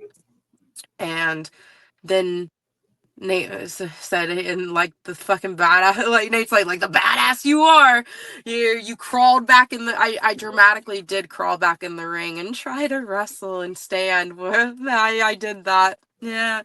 But no, Nate's been there from the beginning. So when Nate, I manifest two wives for him, one to sit on his face and one to sit on his cock, you know? Like, I want the hottest fucking bitches in the world to, like, tag team him. Like, I imagine them making out on top of him, and one's riding his face. And, you know what I'm saying? Go ahead, Nate. Fucking, I want the hottest Getting bitches. shit manifested over here.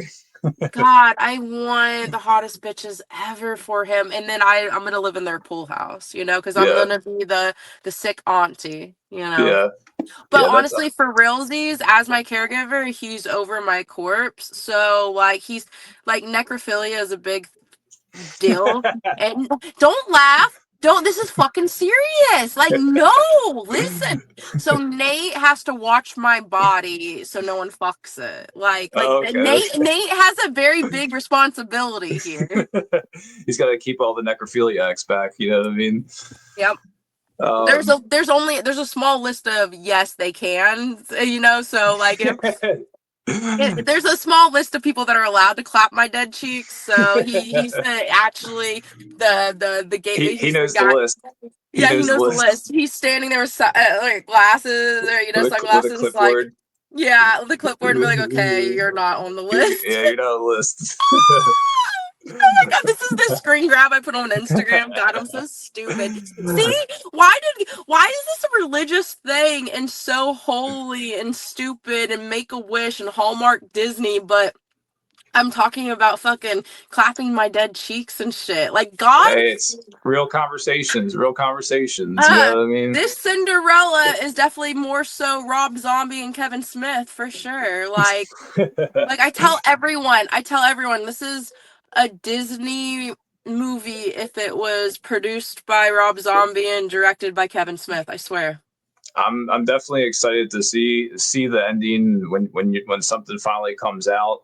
Well, It's it's gonna be big, babe. Like with the book this year, and then with this doc movie. But the whole thing is, it's gonna be all formed into a doc series, and then after the doc series, then I'm sure in 20 years Hollywood will make it into this huge movie, and it'll be like, it's stupid. I fucking hate that I already know this shit. I'm just like, I'm living it. Damn it, I'm still alive. It's crazy. It's definitely crazy. Like, I mean, It's just weird, man. Just things that you said on here that I didn't know, that it's crazy it was giving me chills at one point. Like, oh, it's spooky. Ask me more questions. I got a lot more crazy things. Yeah, how long are we going for, babe? I have some more questions. As long as you're good, I got about maybe 10, 15 more questions if you're good with that. Yeah, I can stay on as long as you want. Okay. And yeah, I'd love to see you and Evil Nate out this side of West Virginia. If you guys ever get booked for out here, I don't know if you've wrestled this far out on this side of the state, but I think you guys would do really well out here, especially with your gimmick and his gimmick. And DM Nate some of the promotions you're aware of, and we'll see if we're aware of them or whatever, and we'll make it happen. Okay, and for sure, yeah, and I want to hit him up too to get him on the podcast. I'd love to have him he'll for sure do it. Yeah. Like normally he's good. He's obviously a good person. What kind of person leaves LA to take care of a bitch because she has no family? Like literally, it's not like he was my husband or my boyfriend. Right. He had no loyalty except for the pure fact of, I'm her only family. If it's not me, she's dead. Yeah. And that's, I mean, and just what you said, the other things that he was willing to do for you, like a solid dude, like. Dude, like no, he never took advantage of any situation. He's so freaking good. That's why I'm like, one hot bitch.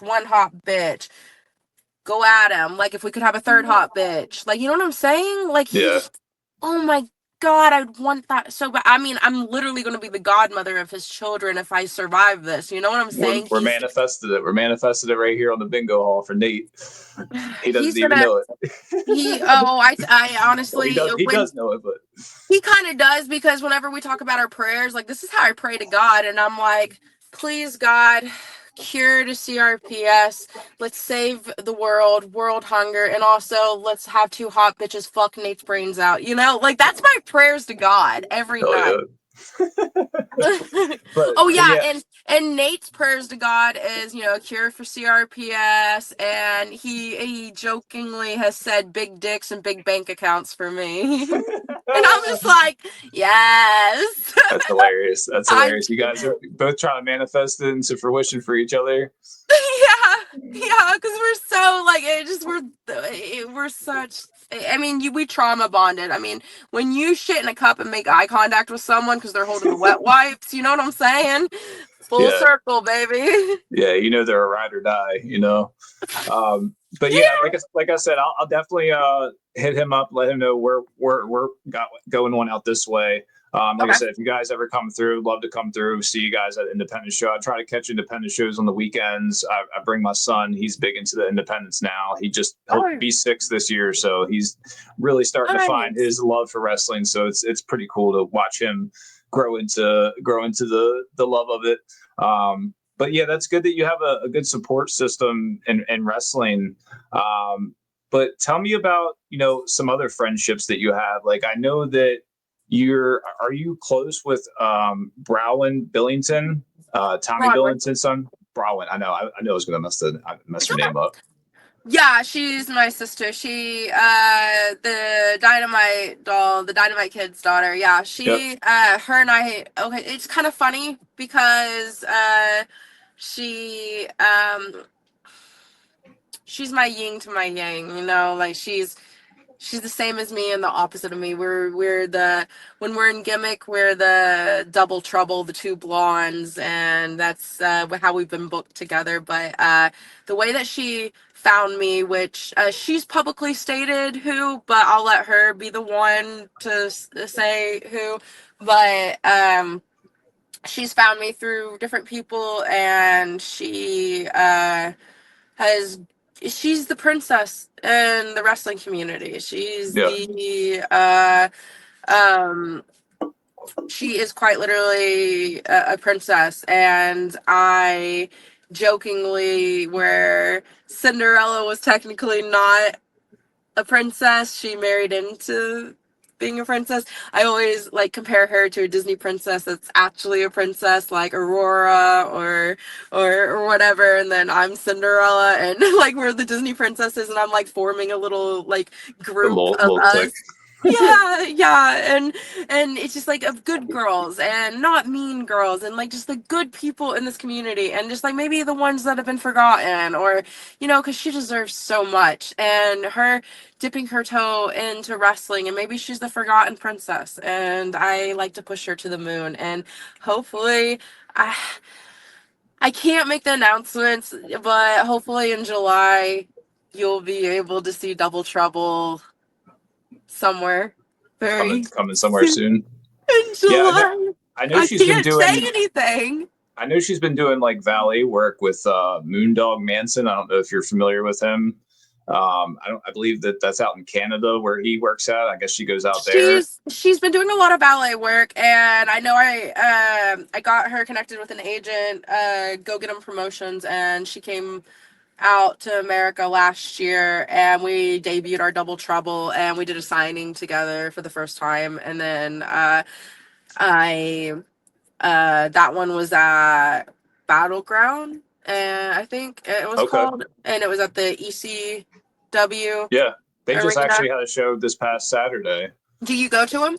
I haven't been there yet. I was gonna go, but I just didn't get a chance to make it out there. I watched it live though. Go to the It was at July the one. 2300 arena. Yeah, I think they just Go, announced that they got a July show coming up.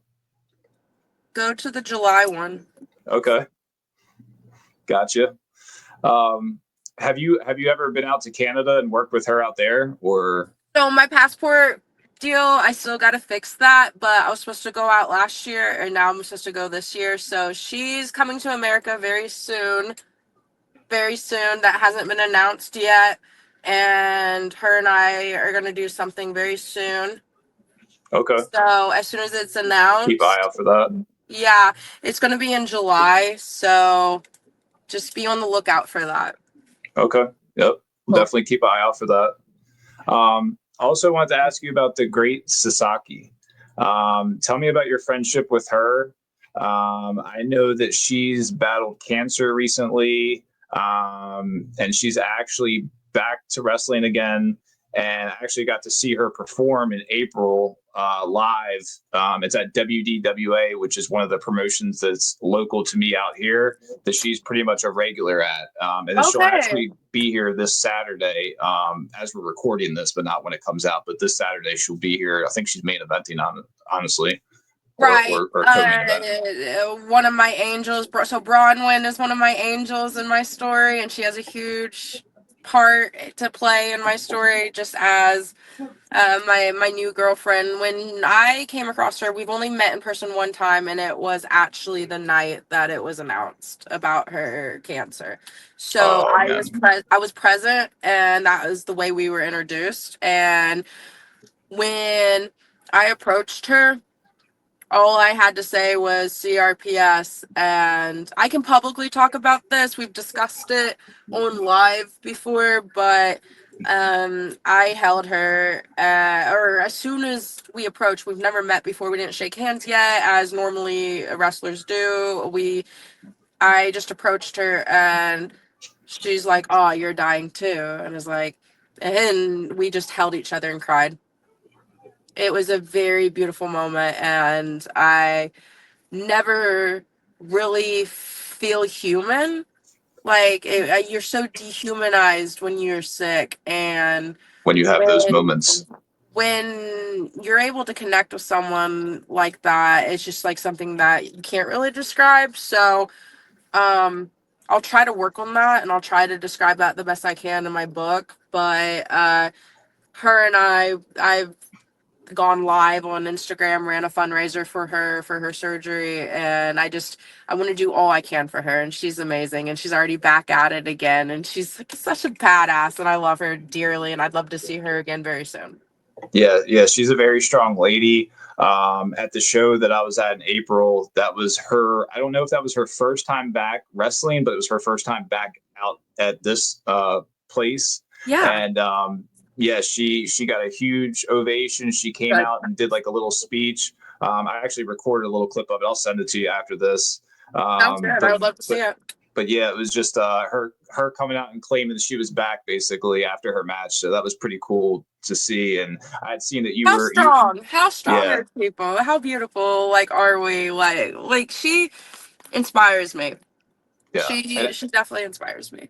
and that's a cool moment that you guys had, and I've had a few of those moments in my life, and I understand what you mean, where it's like it's unexplainable, but it's like that real human to human connection where it's just like something connects. Like you said, you never met this person and shake her hand and talk to her, or whatever, but it's just like It was some, like you can normally at feel it. least You you can would feel the, I don't know if it's compassion or I don't know. empathy. Yeah. Yeah, empathy. I Yeah, think it's our souls, like, and maybe like I believe in reincarnation, and I believe in past lives, and I believe in destiny, and we all have a purpose in each life. And I have a birthmark on my stomach, and it looks like actually someone, let's see. Can you see it? Like, no.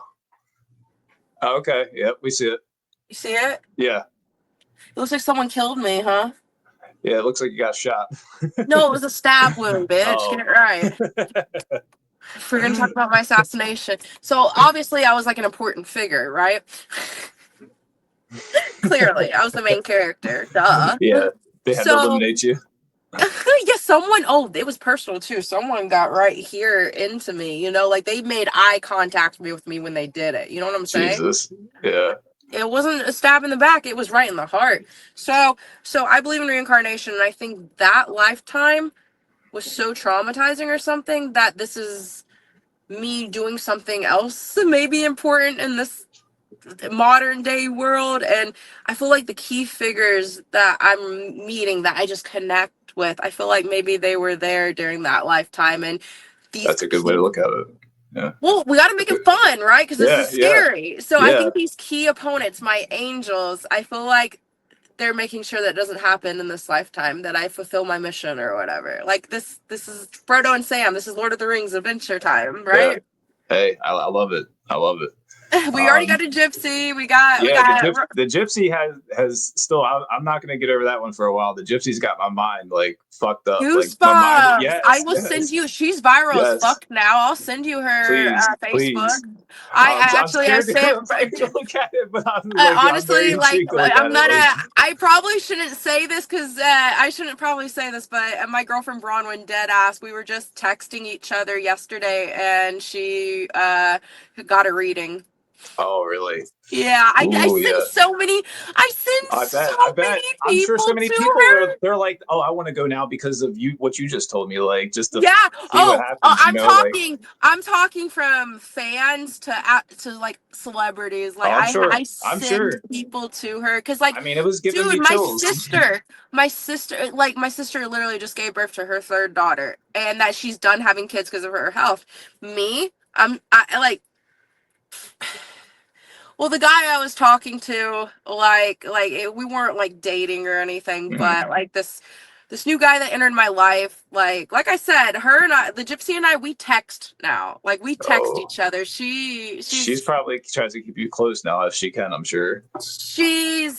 Her and I text. She's like a mom to me, an auntie in this story now, but she warned me about this one guy, and then she told me about this other guy entering my life, and it's weird. I don't talk about my personal life like that with the fans, no offense, but I mean, he said that twins run in his family. Let's just say that. And I was just like, what? And it was just like, whenever I'm sure anything that she tells you starts to like start getting real or starts to add up, you're probably like, oh, it's here like I we don't go. live by it. And it's like I don't live by it. And then the majority of the time, it took 2 years in that wheelchair for me to be like, huh. Like I was like, it takes me to live it to be like, wait a minute, it's happening, everyone. Yeah. That's wild. So let's see. We don't know. Tell me about your friendship with Marty Jannetty. I know you were out in Vegas week. I know you've seen Marty. He's quite a character, right? Yeah, Daddy Marty is he's great. He's a dad. He makes me laugh every time I see him like live or anything that he's doing, like on whatever he's a part of. He's always got me laughing about whatever he's talking about. Right. Him and I have a special bond, and him and I actually was just texting him today, and I'll probably see him this week. He is so special in my life and my story, and I'm meant to save people. And he came into my life not this year, but last year before WrestleMania. I was on his podcast, and then the agent Savage brought him and I together during WrestleMania when it was in Philly and last year, and him and I did a signing together, and it was one of those things where I woke him up every day to get ready for the signing, and we had to go to the car and have the car service bring us around, and I just remember walking with him, and he became my dad. And it got to a point where the public really thought he was my biological father, and he and we would call each other every day, and he's been going through his health issues, and it's just the way that we bonded was he had his foot condition with sepsis, and then with my foot condition. So now a year later, I did see him during WrestleMania again, and I adore him. He's great, and hopefully I'll see him in person probably tomorrow, actually. Okay. You keep on hit every single time you say something. I'm like, I literally just text that person. I literally just told that. Everything happens for a reason, right? Bronwyn, I just texted. That's and then weird. The gypsy was like, and then you talking about wanting a reading. It's like, well, Bronwyn just, and then Marty Jannetty. It's like, well, yeah, like. And we've been planning this for a little bit too. So it's like I've been somewhat prepared. So it's like it's so weird that, like you said, that you're just talking to them yesterday. So that's. Everything. Yeah, these are the people that are in my path right now too. It's so funny.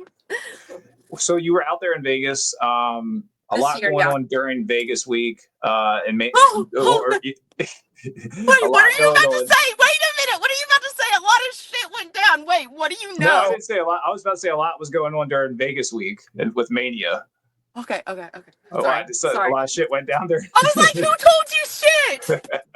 Yeah, you're like, you say something about Bronwyn, you say something about Marty. Now you're about to tell. Now you know what's going on in Vegas. It's like, wait, hold your tongue. You don't name anyone.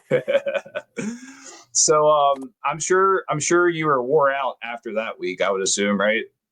Yeah, but I think I did other things after that, like immediately. Okay. Just keep the ball rolling, right? Always, yes. Yeah. Did you get to visit any dispensaries while you're out there in Vegas? Yes, it did. Immediately as soon as I got off the fucking plane. Yeah, I would bet. Did you get anything good out there, or? I mean, just regular shit because I was working, but honestly, everyone I was around had stuff, so like I was always taken care of. Dude, can I say this? We're not live, right? No, we're not live. Blur this out because I'm going to mention a drug, an actual drug. I'll clip it out. So I witnessed people doing cocaine. Yeah. You can leave that in if you want or bleep it out, but I witnessed people doing that for the first time, and I was like, I am a child. Yeah, it's weird. It's like I've seen it like maybe 1 or 2 times in my I've life, never oddly seen or it. I not. swear. Yeah. I don't mean to sound stupid. No, Like, no, you guys do you, but oh yeah. my God, I was just there for weed. I was low key judging the people that Yeah. were drinking.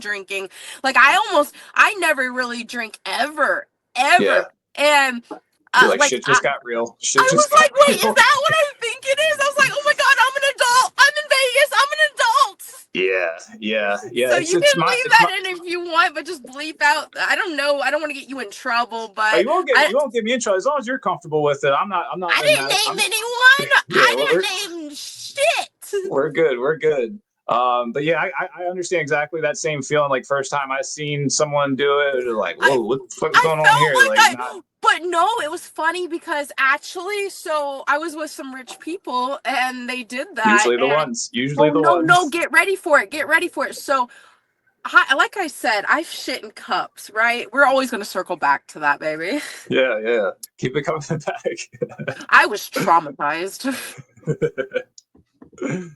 So listen, um, so this is how I've been educated. So I'm a nobody, and I'm being put in these situations, and so I'm starting to be around millionaires, right? Well, the way you can tell the millionaires from the billionaires is like, mind you, I'm just getting used to this, but uh the billionaires don't do the cocaine because unless it's in Florida, apparently, because Okay. that's the only one place. The pink. Is that Well, the pink? they said that's the only where the pure and the good is, because I guess it's the cheap shit everywhere else or something. And I'm just like, so those are the rich people. And then I found out who they were, and I was like, I am so dumb. Yeah.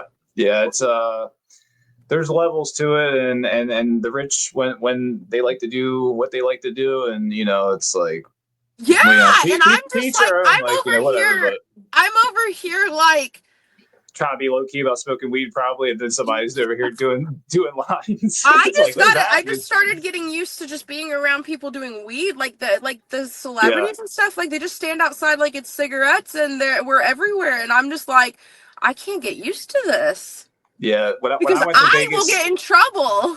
yeah, when I went to Vegas in 2017, it was right after they legalized for recreational. That was the first time I went to a dispensary, and I was just like a little kid. Like I felt like, oh, like didn't want to look at anything. Like we just got off the plane, they were about to close. So I was just like, oh, let me get this.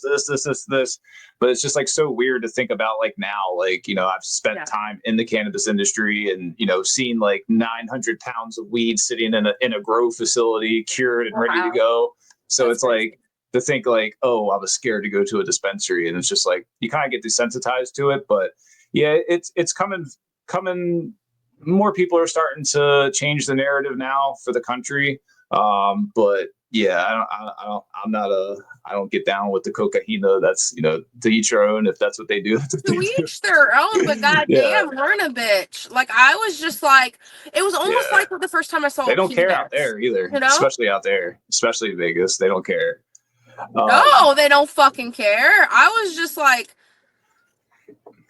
You're always liable to see some sort of strangeness, especially walking up and down the strip out there in let me just Vegas. say this. I was a conservative motherfucker compared to everyone else. I was Oh like, yeah. damn. Like, I'm just like, Yeah. I'm really conservative. Like, long sleeves People and go shit. crazy hard I out love there. it, though. I Yeah. love it. Dude, like, everyone was nude, and I loved Yeah. it. I loved that I was the one wearing the most clothing, and I felt so comfortable. Yeah. And I don't know where you were at, but I know like the further you get down the strip in either way, the weirder it gets. Like you'll start to come into like the zombies that are walking down there, and What? Hey, are like you going to be in Vegas next year for WrestleMania? if that's where they're confirming that it'll be at, probably not, Did because it? that shit is expensive. But I would love Well, to the go only out there. reason I'm freaking going is because I get Yeah, paid for that, you know? yeah, for Like, sure, I'll for sure. probably do the WrestleCon. I was supposed to do it this year. I did it the previous year with Marty Jannetty, but This year, the agency that was going to bring me in, they waited too long, and like all the tables were sold out. Yeah, I know that. I know that they changed the plans with Louisiana this year, or for WrestleMania coming up. And like you said, I guess it's supposed to go to Vegas. Yeah, I think it was just confirmed, actually. Okay, yeah, I wasn't sure. I know that they were going all over the place with that, but yeah, I'm sure it'll be a good time. I'd love to go out there, but maybe another time. But yeah, I think that at least while you're out there, you're able to make plenty of connections, even though it's, tons of craziness going out there. It's a good spot to network. There's a lot going on. And from the wrestling world, there's plenty of people to There's a lot going on for sure out there. And I'm just like, I'm a child of God. Save me. Yeah. Like, I literally got out of a wheelchair so inexperienced. I'm literally was sheltered in a wheelchair for so long. And then I get thrown back into the wrestling world. And I'm just like, what? It's like, it's funny because I'm a grown woman, but it's like I'm a child because I have no experience. And now I'm thrown into these very, very real life adult rock star experiences. I'm doing signings 1 second, and then the next second I'm in the hotel rooms with everyone and people are doing lines, and then I'm in the VIP section and everyone's doing stuff, and I'm just like, I literally have never experienced normal shit, let alone this stuff. So I'm like, man, where am I? The senses have been heightened for sure. I'm just like, that's why I was like, man, I don't belong here at all. Yeah, it gets wild, especially out there. You don't never know what the hell is going to happen. Fucking wrestlers, man. So what current product are you watching now in wrestling? Are you watching anything currently at all? Are you following any particular wrestlers that you're looking out for, or what do you got going on? So basically, I am going to be doing a lot of film study, and I will give more information in the doc as I'm training back in the ring. And these are going to be the baby steps. I'm going to be in the ring, I'm going to be training, and then you're going to see me do video studies. But as for current product and stories, no, I don't keep up with current storylines. Okay. What we're going to do is we're going to do the 7 wrestlers theory. I don't know if you've heard of this before or seen it out there. It's been circulating. A lot of people have picked it up. I've kind of, just jumped on the bandwagon. But I'm going to go through the 7 wrestlers theory. You just tell me the first person that comes to your mind. I know you're not that well versed in the history of wrestling, but come on. God, I'm going to be awful at this. I'm horrible with names. You're good. You're going to have to ask me 10 more questions to cover my ass on this one. Go on. Who's the one that made you fall in love with wrestling? The person? I'm just going to, unfortunately, I'm going to have to say me because I do remember the moment I fell in love with wrestling and it was me performing. Unfortunately. Sorry, guys. That's a good answer. Pretty lame, but yeah, me. I know you said you don't watch much current stuff, but do you have a new favorite wrestler that you've came across? Not new favorite, but I do have a favorite that's continued, and I plan on wrestling her as soon as my health allows it, and it's Natalia. Okay. Yeah, that would be a good one. She's definitely got a whole new gimmick going on, and got the whole blood sport battle she just did in Vegas. That would be a good little matchup. Yeah. Who's the one that makes you smile? Nathaniel. It's a good one. Your comfort wrestler? Bobby Blaze. The one you miss the most? That's passed? They don't have to be passed away. Everyone always asks me. It's like, no, they don't have to be passed away, but just, I mean, maybe Macho someone Man. that you...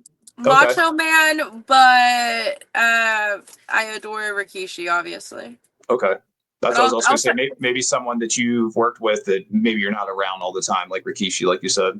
Everyone talks about my gimmick where I do the straps in the back and the black, and everyone thinks I was just joking, which I kind of was, but on Instagram I have the side-by-side shot of I always was inspired by my coach, and it's him with his black straps and mine, and it's like I got inspired by him, and people, it is a joke, a play on the butt gimmick, but also Rikishi gave me permission to do the stink face. I'm his Hell only yeah. student. He gave Hell yeah. permission. He told me to make money, and he told me to You do it. got So this. actually, I have permission to do the stink face, Great. guys. Yeah, let's make that known. Let's put that out there that you have certified permission to use the stink face. And as Unlike far as I'm those, concerned, I'm the only person that has been certified and given permission to do so. And I am his student, guys. it doesn't get much better than that. So everybody out there ripping off the stink face, you're gimmick infringing right now on Black Dahlia's. I literally have been anointed. I have been chosen, and I have been Christianed. You guys have not. You guys are, what is it called? Imposters. Yeah, imposter stink faces out there. Yeah. Who's the one that you're rooting for the most? Nathaniel. It's a good one. Yeah.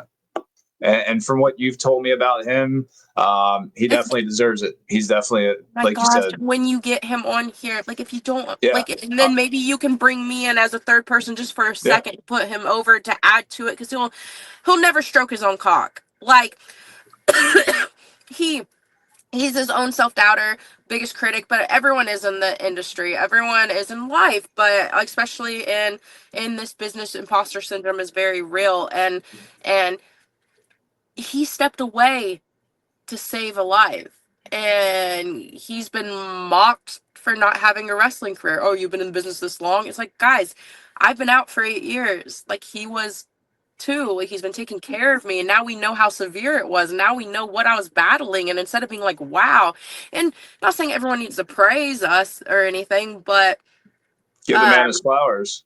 give him his flowers. Oh, he's like, dude, like, he's genuinely not a gross guy. Like, he's so good, kind. He's human and will stumble, but oh wow, like, such a genuinely good people. There's like probably just a 10% out there of good people, unfortunately. There are evil motherfuckers in this world. There's manipulators, there's gaslighters, there's horrible individuals, and Nathaniel is just, he's just one of the good ones. And when I say he deserves 2 hot bitches on him, please God, send them to him, take care of him, ride him off into the sunset, motherfucker. We're manifested here in I've the bingo spoken hall. into existence. Like, what kind of guy would, like, for nothing, like, he got nothing out of this. Like, what did he get besides trauma and loss of So I his say he's a 20s? genuine person. Like, and you He's can tell that. Samwise Yeah. Gamgee. He's Samwise Gamgee. And in the end, I tell him, even though Frodo dies, Sam is the one that wrote the book. And Sam is the one that finished it, and he had the hot bitch in the end. He's the one, the only character that said, we're getting out of this alive. We're getting out of this. He's the only one that believed, and that's just such a Nate thing to say. So in the end, Sam wrote the book. In the end, Sam got the message out there of what Frodo did. In the end, he had the hot bitch and the kids and his house and the garden. I'm like, Nate, that you are Samwise Gamgee, and you're gonna have that. And I would say, I was like, Nate, you're gonna write my book, because he's an author. Nate's about to publish his own book, which when we bring him on, he can advertise. But he's made a horror novel about this horror collection of these different characters, and we're definitely going to get him on. I'm very excited to have him on. I know I have a lot of similarities with him. I know he's big into Danzig. I'm big into Danzig and the music. Nice. Yes. And he plays you'll music have a and fun stuff. You'll have a fun time with him. But yeah, he's a professional wrestler. He's a musician. He's now going to be a published author, and he's my caregiver. And say things go really bad, and say say like it's the stupid story and I do die. He's the one that's going to continue this, like, and make sure that it's not just like this, like, no offense, but it's not just this podcast. He's going to make sure it does go to Washington. Yeah, that your legacy carries on. Yeah, he'll name his daughter after me. Yay! We love this. It's Paige, not Black Dahlia, right? It's Paige. Oh, maybe he can name, if he has two daughters, one can be Dahlia, one can be Paige. There you go. I don't know. Like, who knows? Who knows how the story is going to end? Well, I appreciate you for sharing your story with me and coming on the Bingo Hall and blazing it with your boy Younglurch. Tell the fun. people, I can do this a lot. I can do this anytime. like. Don't tell me that. I am a psycho. I will be here weekly. You're welcome back anytime. And of course, like you said, when we record with Nate, definitely love to have you on. Drop in, like you said, big him up, promote him, give him his flowers. But let the audience know what you have going on or what you have coming up or anything that you want to promote. Please let the people know. This is your handle right here, at least for Instagram. I'm not sure for other socials, but probably. I don't know. I don't know social media. I told you I wanted the cabin in the woods. Let's see. Fuck. This When is this going down? This will come out at the end of June. So let me check right now. This will come out. Then if this is at the end of June, then I'm going to be doing everything that I know. I don't remember my schedule. June 25th, this will drop. So whatever you have coming out after June 25th. I can't remember past this weekend. Shit. I was going to advertise what was happening this weekend. Guys, go to my social media and check it out. Yeah. Subscribe to my OnlyFans. Subscribe. Subscribe to my OnlyFans. Pay from, spend money on my titties. I don't know. I guess Black Dahlia is how they find you on there. Yeah. Okay. And like you said, anything else that you have coming up, wrestling wise or whatever, you can check her out on social media. Instagram for sure. Are you on TikTok, Twitter, anything else like that? Facebook? Yep. Okay, check her out on there. It's been a pleasure. It's been a pleasure. And again, I appreciate you for sharing your story. Thank you for having me on. I want to come back on. Yeah, for sure. Like I said, I'd love to have you back on anytime. You definitely gave me chills at one point, especially when you were talking about the gypsy. I feel like she's going to haunt me. I'm sorry. No, you're good. You're good. Spooky. It's all in good fun. It's all good. No, you're good. This is a good story. It's just it's chaos because I am literally stupid. I am. No, you're good. You're good. You have I'm a hell of a story. Human. You have a hell of a story, a hell of a comeback that, a minor setback for a major comeback is how I like to look at it. So, I'm hoping that when this gets out there, it spreads more awareness to what you have going on. And then people check in to see the documentary and the book and anything else that you have coming up. And if they see it coming up at a local wrestling show, independent show, check out Black Dahlia. Same thing with Evil Nate. And when you guys come on this way, I don't know my schedule. Damn it. You're good. They'll find you. But this is your boy Younglurch. This is your boy Younglurch. Black Dahlia. We're signing out. Thank you. See you. See ya.